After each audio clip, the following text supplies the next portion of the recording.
वक्त बिल्कुल नहीं है, बस शॉर्ट में अर्ज कर दो, किताब की जरूरत क्यों?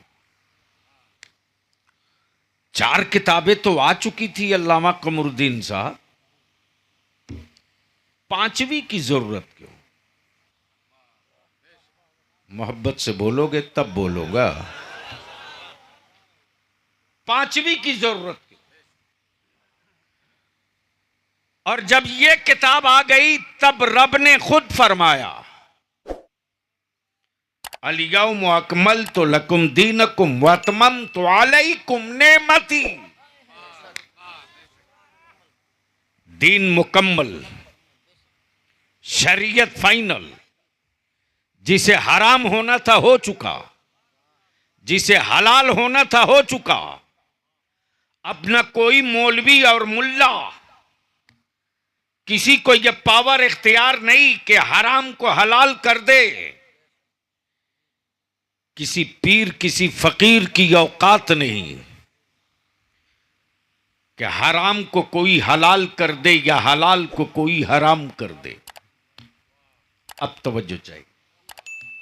तौरेत भी, ज़बूर भी, इंजील भी, पैगंबर भी, रसूल भी, कलीम भी, कलाम भी, खलील भी, आग भी। कब बोलोगे? अरे समझ में आवे तो बोल दो भाई। सफीबुल्ला भी, कलीमुल्ला भी, नजीबुल्ला भी, रूहुल्ला भी, खलीलुल्ला भी, और सबके सरदार मोहम्मदुर रसूलुल्लाह भी। अब जहन को यही रोक लो। तौरेत एक पीरियड के लिए, ज़बूर एक पीरियड के लिए, इंजील एक पीरियड के लिए, एक पीरियड के लिए। जब तक कोई नबी ना आ जाए तब तक के लिए तौरेत, जब तक कोई दूसरा पैगंबर ना आ जाए तब तक के लिए ज़बूर, जब तक कोई और पैगंबर ना आ जाए तब तक के लिए इंजील। लेकिन कुरान ने पहले ही क्लियर कर दिया, दीन मुकम्मल, शरीयत फाइनल, हरामो हलाल की लिस्ट कंप्लीट। और जब महबूब भेजा तो क्या कहा? वमा काना मुहम्मदुन अबा अहदिम मिर रिजालिकुम वलाकिन रसूलुल्लाहि व खातमन नबिय्यीन। ये नबी आखिरी है, किताब आखिरी है। ये रसूल आखिरी है, किताब आखिरी है। ये पैगंबर आखिरी है, कानून आखिरी है। न कोई नबी आएगा, न कोई किताब आएगी, न कोई रसूल आएगा, न कोई सहीफा आएगा, न कोई पैगंबर आएगा, न कोई कलाम आएगा। ये सब आखिरी, ये सब आखिरी। गोया ये क्लियर हो गया, नबी कयामत तक के लिए, किताब कयामत तक के लिए। तवज्जो चाहो, नबी कयामत तक के लिए, किताब कयामत तक के लिए। अब कुछ लोगों के जहन में ये कीड़ा काटते रहता है कि आखिर कुरान में है क्या।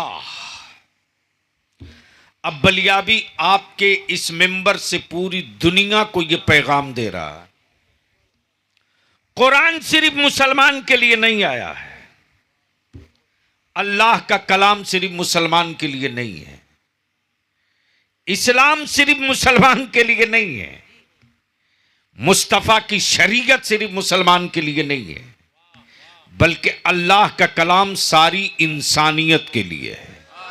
हाँ, जिसने ईमान लाया वो मुसलमान हो गया, और जो इनकार कर गया वो कुफ्र में आज भी फंसा है, कयामत तक फंसा रहेगा। गोया ये पोजीशन क्लियर हो गई कि कुरान मुसलमानों के लिए नहीं है, इंसानियत के लिए है। अब सवाल ये उठता है कि इस किताब में है क्या क्या? इस किताब में है क्या क्या? तो जाहिर सी बात है मेरी कौम ने तो बस इतने ही समझा है कि कुरान बस इतने ही के लिए है कि अब्बा के तीजा में पढ़ो, दादा के 40वां में पढ़ो, और जब रूह ना निकल रही हो तो जाकनी के वक्त सूरह यासीन पढ़ो, इतने ही। और इससे भी बेसी एक हाथ आगे बढ़ करके माफ करना सेठो, अगर मदरसे के बच्चे ना होते ना तो शायद किसी के बाप के मरने के बाद पूरा गांव मिलकर एक खत्म कुरान नहीं पढ़ पाता। यह कड़वा सच है, कबूल करना होगा। बोलिए बात सही है कि गलत है? जोर से बोलिए ना, सही है कि गलत? तो बाप की प्रॉपर्टी आपके नाम, बाप की जमीन जायदाद आपका नाम, बाप के सर्विस और बैलेंस आपके लिए, लेकिन बाप को कब्र में राहत और सुकून पहुंचाने के लिए मदरसे के बच्चे, और उसमें भी आंखें लाल पीली दोनों करके मौलवी और आलिम को सुनना पड़ता है। हमने तो अपने यहां सख्त वसूल बना दिया, कितना बड़ा सेठ हो, तालीम के वक्त कुरान खानी में बच्चे नहीं जाएंगे, मदरसे में पढ़वा लो। एक टाइम फिक्स कर दिया।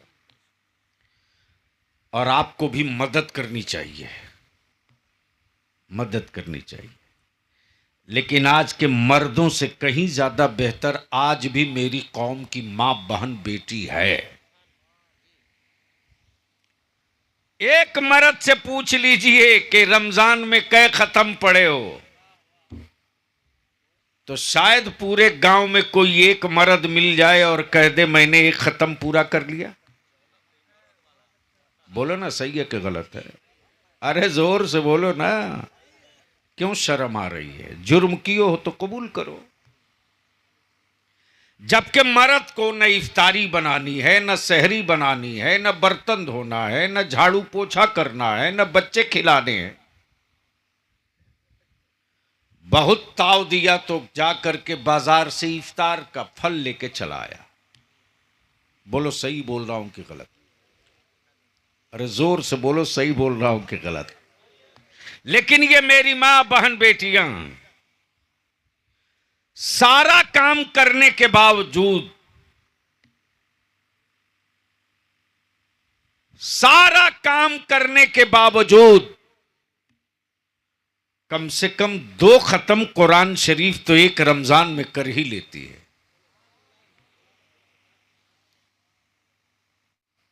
अब सवाल ये उठता है कि इस कुरान में है क्या क्या? तो अगर बितफसील गुफ्तगू की जाए तो कई घंटे लगेंगे, लेकिन सिर्फ सूरह फातिहा तो दूर की बात, बिस्मिल्लाह शरीफ की बे में क्या है? जिंदगी नहीं, सारा समंदर सूख जाएगा। लिखने वाले लिख के थक के मर जाएंगे, लेकिन बिस्मिल्लाह की बे की तशरीह नहीं लिखी जा सकती। अब यहीं रुक जाइए। मदरसे में बच्चे किन के आते हैं? गरीबों के,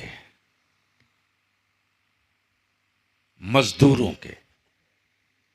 शायद 100 में किसी एक मीडियम क्लास या किसी एक अमीर घर का बेटा 100 में शायद एक आवे। बकिया 99 उसी घर के आते हैं जो बिल्कुल गरीबी रेखा वाले हैं। अब उलमा इकराम की तवज्जो चाहूं इसी नुक्ते की तरफ। मौलाना को जगा दो भैया। अरे सर उठाओ भाई। सुनेंगे? अरे बोलिए ना, सुनेंगे? तो एक बार धीरे से बोल दीजिए, या रसूल अल्लाह। तवज्जो चाहूं। मैं क्या कह रहा था, कोई याद दिलाएगा? यानी इतनी देर से मैं यूं ही घूम रहा हूं क्या? मदरसों में गरीबों के ही बच्चे आते हैं।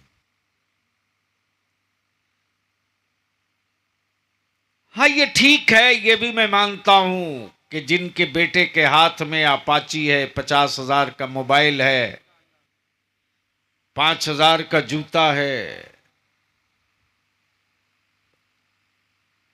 उसमें भी 100 में 99 वैसे ही मिलते हैं जो मदरसे के बच्चों को ऐसे ही समझते हैं कि अरे यार ये ऐसे ही है। अल्लाह के वास्ते अपने जहन से इस बात को निकाल देना सिसवा वालों, इसको खुरच के साफ कर देना।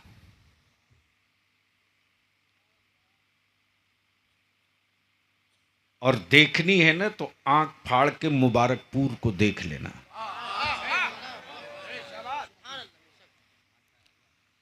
मुबारकपुर एक छोटा सा बाजार था, बाजार। इंडिया के नक्शे पर तो छोड़ यार, जिला के नक्शे पर एक बाजार था। न कोई स्टील प्लांट, न कोई डिफेंस फैक्ट्री, न कोई टाटा बिरला की यूनिट, न कोई सत्ता और राजनीति का केंद्र, न किसी बड़े मिनिस्टर और किसी राष्ट्रपति की जाए पैदाइश, लेकिन एक फकीर चला था आला हजरत के मसलक का असीर बनकर। मोहब्बत से बोल दो, बोल दो। जिसकी आंखों में अकीदे की चमक थी, जिसके दिल में मुस्तफा के दीन का दर्द था, जिसके वजूद में महशर की तपिश की का एहसास भी था, उम्मते मुस्तफा के बचाने की एक जद्दोजहद भी थी। उस गरीब कस्बे में ऐलान किया, कस्बे वालों, कस्बे वालों, हाथों के हुनर से अपनी नस्लों की रोटी तो इकट्ठा कर लेते हो, हाथों के हुनर से अपने बच्चों की परवरिश का इंतजाम तो कर लेते हो, लेकिन अगर 3 बेटा है तो 1 बेटा और बढ़ा लो, अगर 2 बेटा है तो 1 बेटा और बढ़ा लो। अपने घर के बेटों के साथ साथ मुस्तफा के मेहमान को भी बेटा बना लो, रसूलुल्लाह के मेहमान को भी बेटा बना लो। और माओ ने नबी के मेहमानों को जब अपना बेटा बनाना शुरू कर दिया तो रब की रहमतों ने, रब जुलजलाल की रहमतों ने वहीं से अंगड़ाई लेना शुरू किया। जब नबी का मेहमान भूखा नहीं रहेगा तो वो खानदान भी कभी भूखा नहीं रहेगा, वो घराना भी कभी भूखा नहीं रहेगा। आज पूरे वर्ल्ड के नक्शे पर वो कस्बा पहुंच गया। इसलिए सिसवा वालों, मैं जानता हूं कि मेरे हाफिज जी ने और मदरसे के में जो रजाकार लगे हैं, मैं रजाकारों से भी कहूंगा, और जो क्या नाम है हाफिज साहब का जो कोचिंग वाले हैं, हाफिज इरशाद साहब और रफीउल्लाह सिवानी साहब, मौलाना एजाज साहब, हमने अपने यहां इंग्लिश, मैथ और भारत का संविधान लाजमी क्लास कर दिया है। आगे आ जाइए, लाजमी क्लास दिया। और अब मैं 3 महीने के बाद स्पॉट बुलाऊंगा और उन स्पॉट के बीच में मैं अपने मदरसे के बच्चों को खड़ा करूंगा। आओ बहस करो भारत के संविधान के साथ। वक्त और हालात उस मोड़ पर लाकर खड़ा कर दिए हैं कि इस वक्त लाजमी हैसियत हो गया है कि मदरसे से बच्चे जहां एक तरफ सीने के एक तरफ कुरान लेकर चलें, वहीं दूसरी तरफ भारत का संविधान लेकर चलें। वो वक्त आ गया। अब यहीं रुक कर अर्ज कर दूं कि आखिर मदरसों से हुक्मरानों को डर क्यों लगता है?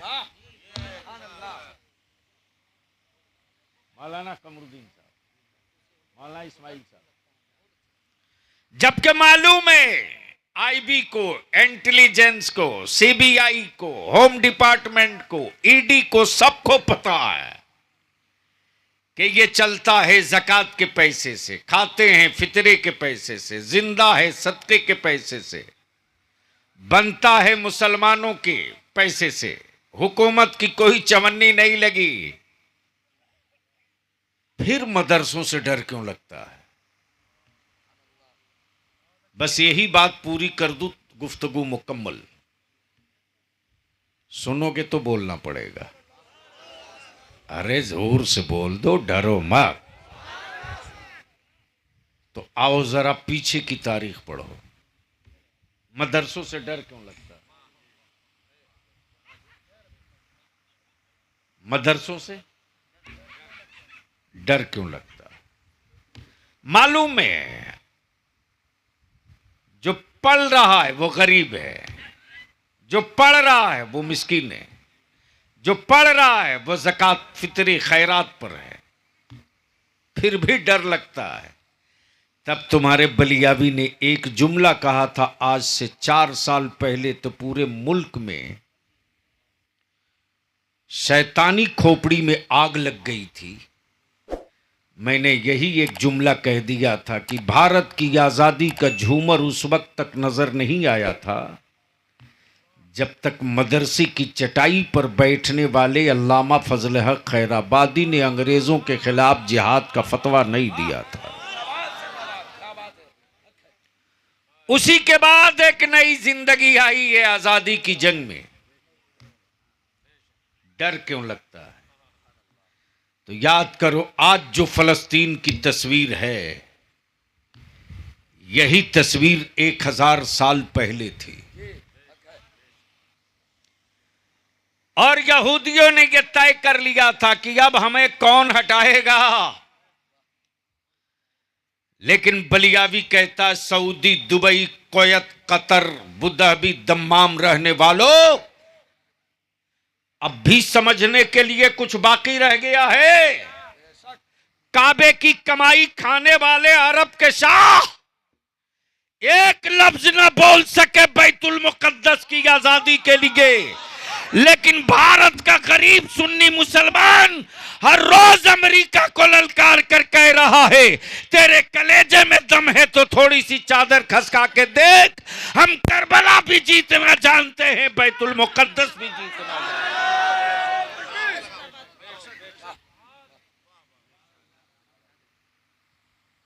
लेकिन आज तक सऊदी के किसी शाह की आवाज नहीं निकली। इस्लामी मुल्क के लेबल लगा करके काबे की कमाई से यहूदियों के रिश्ते करने वालों, तुमसे करोड़ों दर्जा भारत का गरीब ईमान वाला है। 1000 साल पहले मदरसों से डर क्यों लगता? 1000 साल पहले इसी तरह का कब्जा था यहूदियों का बैतुल मुकद्दस पर। और दीवारें गिरिया जहां ये रोते हैं, चीखते हैं, उसी दीवारें गिरिया को इन लोगों ने लोहे की पिलाई हुई दीवार बनाकर कहा था कि अब मुस्तफा के गुलाम यहां नहीं आ सकते। लेकिन मालूम है बैतुल मुकद्दस क्या है? मालूम है?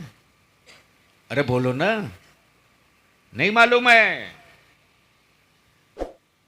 100 में शायद 2 को मालूम हो।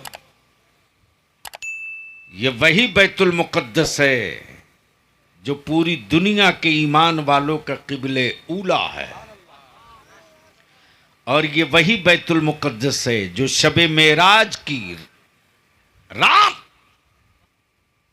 नबी रहमत ने उसी मस्जिद नबवी में इमामत की थी और पैगंबरों ने मुस्तफ़ा की इमामत में नमाज अदा की थी।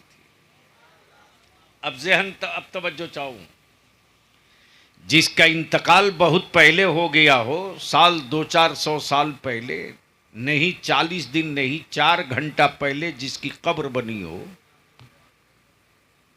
क्या वो किसी मस्जिद में नमाज पढ़ने जाएगा? अरे बोलो ना, जोर से बोलो। ए बाबू जल्दी कर लो। हाँ, हाँ ये भी आप ही जी को दे, तुम्हारी मोहब्बत का शुक्रिया। गलती से अगर किसी ने, जिसका 2 दिन पहले इंतकाल हुआ हो और ईशा के वक्त वो देख ले मस्जिद में, तो पूरा गांव खाली हो जाएगा कि नहीं हो जाएगा? अरे बोलो ना, कमाल है साहब। कहां गई अकल के टू? अरे कहां गए? मेरे नबी के जिंदा होने के सबूत मांगने वाले ये कहां गए? सदका खोर, ज़कात खोर। सबको मालूम है कि नमाज 50 वक्त की मिली थी। कितने वक्त की? जोर से बोलो, कितने वक्त की? पढ़ते कै वक्त हैं? तो ये 45 क्यों छोड़ दिए?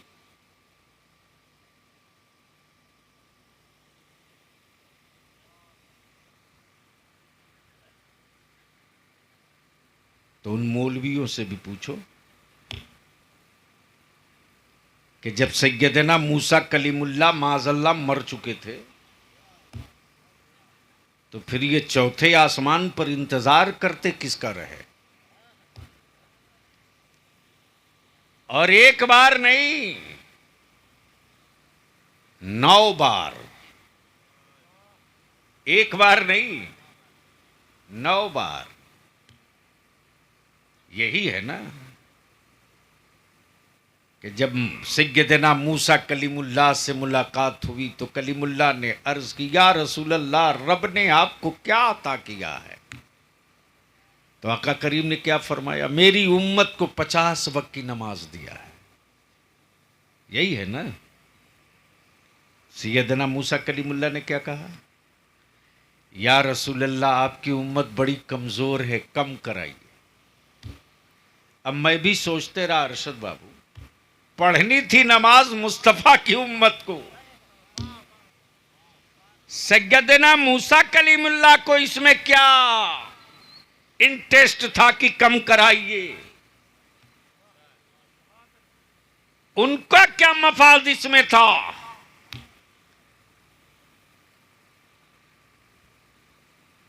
तो राज यहीं से फाश हुआ। या रसूल अल्लाह, जाइए कम कराइए, जाइए कम कराइए, जाइए कम कराइए। आलम तसव्वुर में सोचते रहा, एक कलीमुल्लाह है, पढ़नी मुस्तफ़ा की उम्मत को है, आपको क्यों इतना हमसे दर्द है? तो जवाब मिलेगा, बेवकूफ, कुछ तेरा भी भला हो, कुछ मेरा भी भला हो। हमने कोहे तूर पे जलवा देखना चाहा, लेकिन तजल्ली की ताब ना ला सके। लेकिन आज तो इतना प्यारा मौका है कि मुस्तफा रब को देख कर आ रहे हैं, मैं रसूल की आंखें देख रहा हूं। आखिर मदरसों से डर क्यों लगता है? तो उसी बैतुल मुक़द्दस पर आज से ज्यादा सख्त कब्जा यहूदियों का था, और यहूदियत का चैलेंज था कि दुनिया की कोई ताकत अब मुसलमानों के हवाले बैतुल मुक़द्दस नहीं कर सकती। उसी बीच में अरब की वादी में एक नौजवान खड़ा हुआ जिसका नाम सलाहुद्दीन अय्यूबी था। और जैसे ही सलाहुद्दीन अय्यूबी होश में आया, ऐलान आम किया, कुफ्र तेरे बाजुओं में जितनी ताकत है इकट्ठा कर, इक़्तिदार वालों तेरे सीने में जितनी कुव्वत है एकजा कर ले। बैतुल मुक़द्दस पर इस्लाम का झंडा लहरा कर रहूंगा, देखता हूं कौन रोकता है। सलाहुद्दीन अय्यूबी की तारीख अब पढ़ा करो, पढ़ो सलाहुद्दीन अय्यूबी की तारीख। कुत्ता बिल्ली और छुछुंदर बंदर की तारीख पढ़ करके उसका नेचर अपने वजूद में मत उतारो। पढ़ो उनकी तारीख, पढ़ो शहीद टीपू सुल्तान की तारीख, पढ़ो आलमगीर औरंगजेब की तारीख, पढ़ो नूरुद्दीन जंगी की तारीख, पढ़ो सहाबा की तारीख, पढ़ो खुलफाए राशिदीन की तारीख। जब पढ़ोगे सैयदना अबू बकर सिद्दीक की तारीख तो नबी का इश्क जिंदा होगा। पढ़ोगे जब उस्मान गनी की तारीख तो मुस्तफ़ा की दीन पर दौलत लुटाने का हौसला पैदा होगा। जब पढ़ोगे तारीख फारूक आजम की तो हुकूमत करने का जज्बा और सलीका पैदा होगा। जब पढ़ोगे तारीख मौला अली की तो शहादत का जज्बा और जोश पैदा होगा। जब पढ़ोगे इमाम हुसैन की तारीख तो मैदान जीतने का हुनर तुझको आ जाएगा। जब पढ़ोगे तारीख अब्बास की तो पानी का पानी उतारने का हुनर आ जाएगा। जब पढ़ोगे नन्हे अली असगर की तारीख तो बचपने में जंग में जाने का हौसला मिल जाएगा। और मेरी मां बहन बेटियों, तुम पढ़ना चाहती हो तो पढ़ो फातिमा का सब्र, तुझको सब कुछ समझ में आ जाएगा। पढ़ो सैयदा ज़ैनब का इशार तो मुस्तफ़ा का दीन बचाने का हौसला आ जाएगा। पढ़ो सहाबियात के तज़किरे तो मुस्तफ़ा के दीन पर लुटने का मरने का जज्बा पैदा होगा। आखिर डर क्यों लगता है मदरसों से? सलाहुद्दीन अय्यूबी ने जब ऐलान किया तो कुफ्र में एक तूफान हुआ। देखते देखते कुफ्र के किले को पास पास रेजा रेजा करके सलाहुद्दीन अय्यूबी ने बैतुल मुक़द्दस पर फतह का झंडा गाड़कर बैतुल मुक़द्दस की कुंजी ले लिया। अब तो बोल दो, अब तो बोल दो। ये वक्त जो होता है ना तकरीर खाने का होता है, सुनने का। बस 2 मिनट और। जब पूरी यहूदी मजूसी नसरानी लॉबी इकट्ठा हुई, उनके दानिश्वर, उनके इंटेलेक्चुअल, उनके पॉलिटिकल, उनके पढ़े लिखे, जब सब जमा हुए कि आखिर एक 18 साल के नौजवान ने पूरी हुकूमत को चीर के रख दिया और बैतुल मुक़द्दस ले लिया, हम देखते रह गए। पता करो कि सलाहुद्दीन अय्यूबी की तालीम कहां हुई, पढ़ा कहां से? मदरसों से डर क्यों लगता है? जब पता किया तो मालूम हुआ सलाहुद्दीन अय्यूबी की तालीम किसी कॉलेज, किसी स्कूल से नहीं, मदरसे से हुई है। कहां से? कहां से? तुमने सलाहुद्दीन को नहीं पढ़ा है, कुफ्र ने पढ़ लिया है। तुमने बैतुल मुक़द्दस की तारीख नहीं पढ़ी, कुफ्र ने पढ़ लिया है। मदरसों से डर इसलिए लगता है कि फिर कहीं चटाई से सलाहुद्दीन अय्यूबी न निकल जाए। समझो चाहूं, इसलिए हुक्मरानों के सनके हुए बुलडोजर हमारे मदरसे ढूंढते हैं। इसीलिए अब इसको यहीं रोक लो। कल के मदरसे में आज के मदरसे में सिर्फ थोड़ा सा फर्क है, थोड़ा सा फर्क है। वो फर्क ये है कि आज के मदरसे में पढ़ाने वाले कादरी हैं। आज के मदरसों में पढ़ाने वाले कादरी हैं। सलाहुद्दीन अय्यूबी को पढ़ाने वाला बगदाद का अब्दुल कादिर था। तो अब आप सोच सकते हो, जिसका उस्ताद अब्दुल कादिर हो वो क्या नहीं है जो अब मेरे गौस ने पिला न दिया हो। इसलिए सिसवा वालों, मोच के लिए लड़ोगे तो नस्लों का सर नहीं बचेगा, और नस्लों के मुस्तकबिल के लिए लड़ोगे तो सर भी बचेगा, मोच भी बचेगी।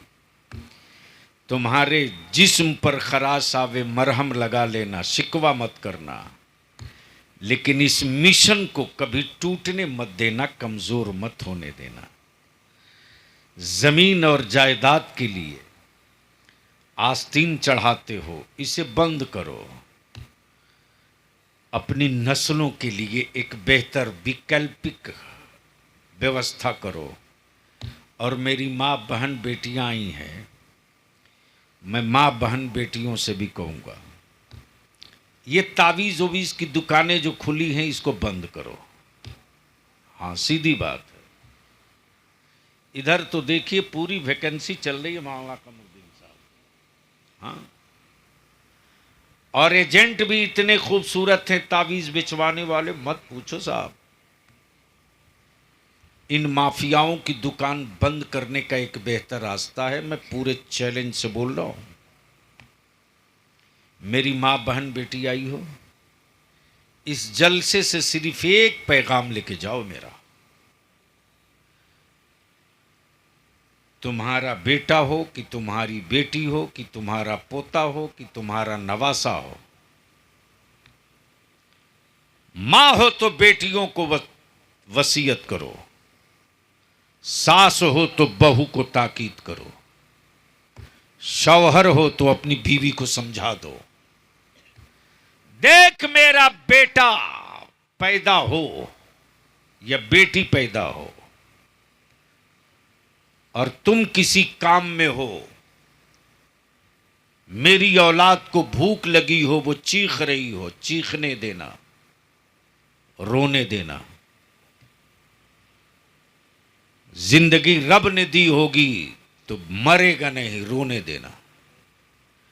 लेकिन बेटे को चुप कराने के लिए मोबाइल में गाना लगाकर उसके कान के करीब मत रखना। पहले वजू करना, पहले वजू करना, और वजू करने के बाद मेरी औलाद को अपने आंचल में चारों तरफ से छुपा लेना, और औलाद को आंचल में छुपाने के बाद अपने सीने और पिस्तान से लगा देना। मेरी औलाद जब तक तेरा दूध पीते रहे तू मेरे मुस्तफा पर दुरूद पढ़ती रहा।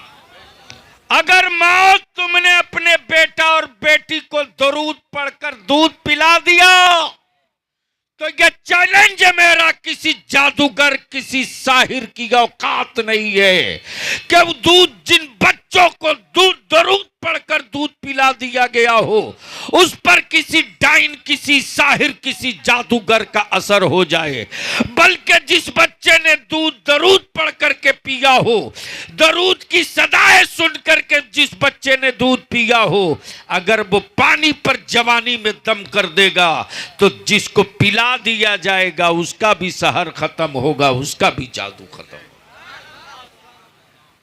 दुनिया में एक ही तो किताब है जो सबसे ज्यादा छपती है, सबसे ज्यादा पढ़ी जाती है और सबसे ज्यादा पढ़ी जाएगी, उसी किताब का नाम है कुरान।